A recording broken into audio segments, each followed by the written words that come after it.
We're two budding another vine, and this is an interesting one because you had your initial graft there with the two buds, and then last year the underneath one would have failed, and then they took a spur out of the top, and then from that spur you've got two reasonably healthy canes, but they're not quite thick enough to top tie yet, so we're going to have to two bud this again.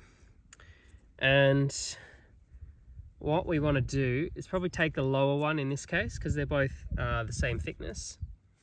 We'll take the lower one so we can make a crown cut on this one to remove it.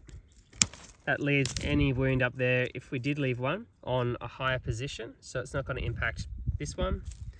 This one's also reasonably in the flow of sap.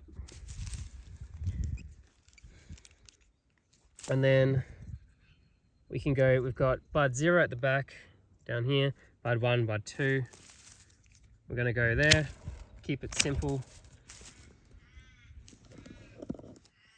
As you can see, it's a little bit hard to tell if it's an inverse spur or not because we're crisscrossing.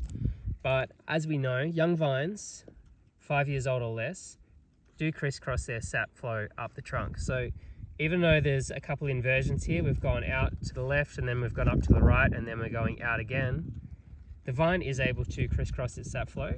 And over time, once this starts getting established, all this will swell out and fill up, and you will really not see it because all of these small safe cuts that we are making will be consumed, and we will start forming up a pretty healthy thick trunk. So just remember, when you are doing these kind of cuts, and you're not always in a position where you can take an inverse spur following the sap flow, taking the one that's underneath every single time, it's not the end of the world. These vines will be healthy and they will fill out just as well.